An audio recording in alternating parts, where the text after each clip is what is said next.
رزق میں تنگی کیوں آتی ہے؟ آج کل ہر بندہ پریشان ہے، کاروبار بند ہے، بے روزگاری ہے، ہر طرف پریشانی ہے۔ تو اب سوال یہ اٹھتا ہے کہ آخر ہمارے رزق میں تنگی آتی ہی کیوں ہے؟ اس کی کیا وجہ ہے؟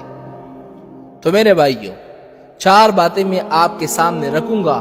اگر ان 4 باتوں پر آپ کا مکمل ایمان ہوگا، یقین ہوگا، تو انشاءاللہ آپ کے رزق میں کبھی بھی تنگی نہیں آئے گی۔ لیکن اگر ان 4 باتوں پر آپ کا ایمان نہیں ہوگا، یا 4 میں سے کسی ایک بات پر آپ کا ایمان نہیں ہوگا، تو شاید اسی وجہ سے آپ کی رزق میں تنگی آ رہی ہوگی۔ سب سے پہلی بات یہ ہے کہ اللہ تعالیٰ نے جب انسان کو پیدا کیا، اللہ تعالیٰ جب کسی بندے کو پیدا کرتا ہے تو 50,000 سال پہلے اللہ تعالیٰ اس بندے کا رزق لکھ دیتے ہیں۔ یعنی بندہ ابھی پیدا بھی نہیں ہوا، 50,000 سال پہلے اس بندے کا رزق لکھ دیا جاتا ہے۔ تو اگر آپ کا خدا پر ایمان ہے، یقین ہے، تو پھر پریشانی کی کیا بات؟ پہلی بات ہو گئی۔ دوسری بات یہ ہے کہ اللہ تعالیٰ قرآن مجید سے فرماتے ہیں وَفِي السَّمَاءِ رِزْقُكُمْ، تم لوگوں کا رزق تو آسمانوں میں ہے، زمین میں تو ہے نہیں۔ کیا معنی؟ یعنی فیصلہ تو صرف اللہ تعالیٰ نے کرنا ہے نا۔ 2 چیزیں ہو گئی۔ تیسری چیز یہ ہے کہ اللہ تعالیٰ نے ہر جاندار، ہر مخلوق، زمین میں، آسمان میں، فضاؤں میں، ہواؤں میں، بادل میں، بحر میں، نہر میں، ان سب کا رزق اپنے ذمے لگا دیا ہے۔ سبحان اللہ۔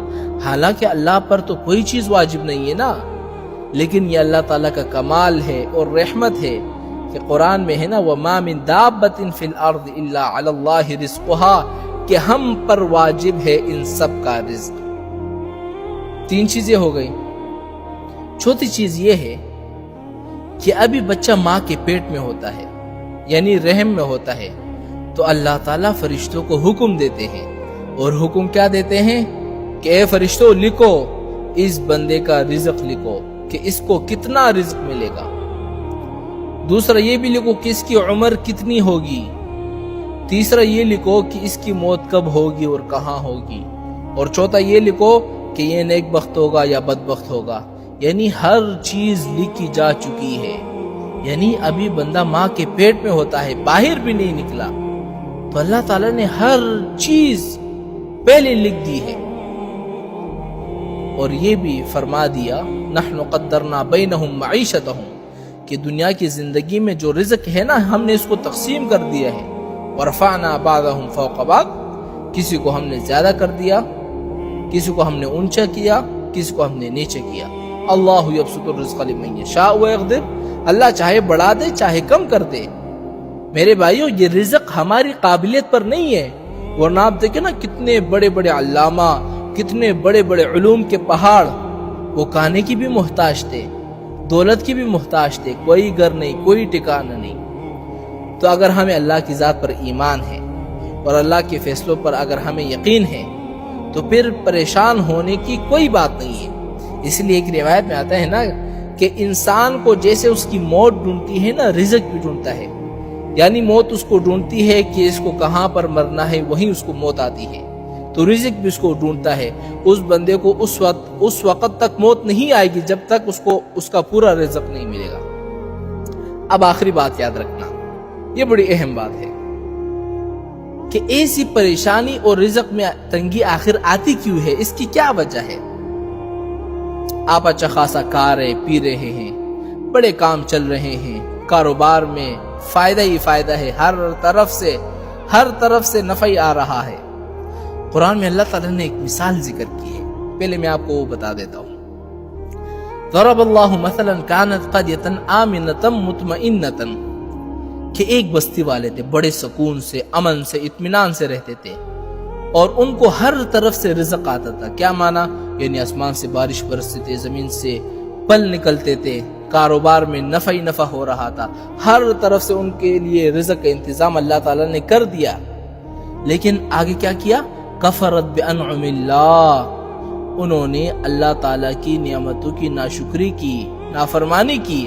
اللہ نے رزق دیا تھا کہ بندے میری اطاعت کرے، دولت آنے کے بعد زنا میں، شراب میں، جوا میں، شباب میں، کباب میں، ان سب چیزوں میں زندگی گزاری۔ کفرت بانعم اللہ، اللہ نے ان پر اپنا عذاب مسلط کر دیا۔ عذاب کیا مسلط کر دیا؟ ایک تو ان کا رزق بند کر دیا، بارشیں بند ہو گئی، فصل ختم ہو گئے، اور دوسری بات یہ ہے کہ ہر وقت ڈرتا رہتا ہے، ہاں ہر وقت کل کیا ہوگا کیا ہوگا کیا ہوگا۔ بندے گھر سے نہیں نکل سکتے، بچے اگر سکول جائے ماں بیچاری گلیوں میں کھڑی رہتی ہے کہ میرا بچہ آ رہا ہے، کیسا ہوگا کیسا نہیں ہوگا، دعائیں مانگ رہی ہوتی کہ خدا را یا اللہ میرے بچوں کو صحیح سلامت میرے گھر آ جائے۔ یعنی یہ دو عذاب اللہ تعالیٰ اس بندے پر مسلط کر دیتے ہیں۔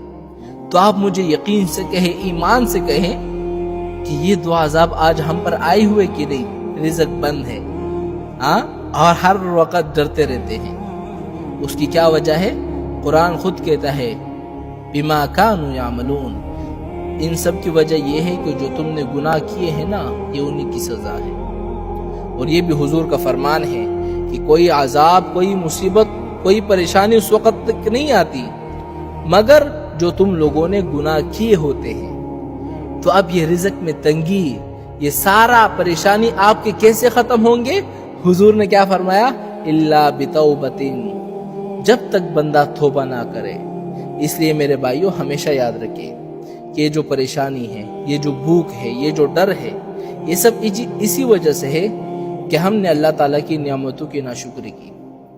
اللہ تعالیٰ کی نعمتوں میں شکر کرنے کے بجائے، عبادت کرنے کے بجائے گناہوں میں زندگی گزاری۔